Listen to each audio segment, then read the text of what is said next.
সাব্রুম মহকুমার মনুঘাটের রতনমণি এলাকার মতুমুখ পাড়ায় মর্মান্তিক ঘটনা। অভিযোগ, বাবার হাতে গলা টিপে মৃত্যু হয়েছে মাত্র 2 বছরের শিশু ঈশান ত্রিপুরার। অভিযুক্ত বাবা কেতু ত্রিপুরা। ঘটনাকে ঘিরে এলাকা জুড়ে তীব্র চাঞ্চল্যের সৃষ্টি হয়েছে। পুলিশ ঘটনার তদন্ত শুরু করেছে। আজকে একটার সময় আমাদের সাবরুম থানাতে একটা খবর যায় যে মথুমুখ পাড়া, রতনমণি মথুমুখ পাড়াতে 4 নম্বর ওয়ার্ডে বাবা নাকি ছেলেরে মাইরা ফেলাইছে। তো এই খবরের পরিপ্রেক্ষিতে বড়বাবু আসে এবং থানা স্টাফ এবং আমিও এখানে দেখতে আসলাম।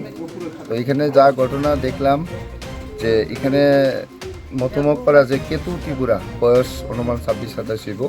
তো সবার বক্তব্য অনুযায়ী নাকি এই পর্যন্ত 10টা বিয়ে করছে, এটা তার লাস্ট বিয়ে।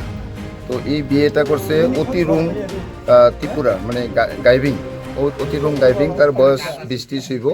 তার বাড়ি হইল ওয়ানাসাপাড়া, গন্ডাছড়া। তো সেখান থেকে বিয়ে করে আনছে, এটা হলো লাস্ট বিয়ে, 10 নম্বর। তো আইতের সময় ওই অতিরুং এরও আবার সেকেন্ড ম্যারেজ, তারও স্বামী ছিল। তো সে বাচ্চা নিয়ে আসছিল, তার স্বামী অন্যখানে গেছে গা, বাচ্চা নিয়ে তার সঙ্গে বিয়ে হয়েছে এবং তার সঙ্গে একটা 2.5 বছরের বাচ্চা ছিল। তো এই বিয়ে হয়েছে যে তার মাস 3 হয়েছে এখানে আইছে যে। তো এই 3 মাসের মধ্যে প্রতিনিয়ত এই বাচ্চাটার উপরে এই যে কেতু ত্রিপুরা বাপ, উনি নির্যাতন করে যাইতেছে, বারবার মারধর করে প্রত্যেক দিনেই। ইভেন তার যে মিসেস, যাকে বিয়ে করে আনছে, এটার নাম হলো জিসান, কি কয়, অতিরুং। অতিরুংকেও তারা এই ভদ্রলোক খুব মারধর করে।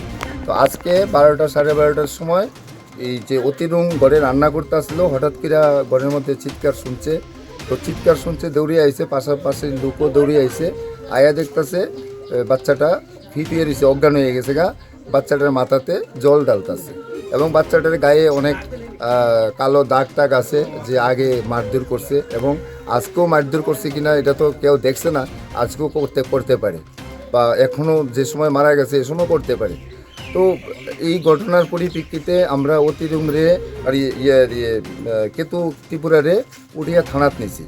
আর আমরা এখন ডেড বডি হসপিটালে নিয়ে যাব, যাইলে পরে মেডিকেল হইব, পিএম রিপোর্ট হইব। পিএম রিপোর্টে যা যা আইয়ে ওইটার পরিপ্রেক্ষিতে এবং তারা যা কমপ্লেন দেয়, কমপ্লেনের মোতাবিক আমরা কেস রেজিস্টার করুম এবং তদন্ত করাম। তদন্তে যা আইব আমরা পরে তদন্ত অনুযায়ী আগামী দিনে আগে বাড়ব।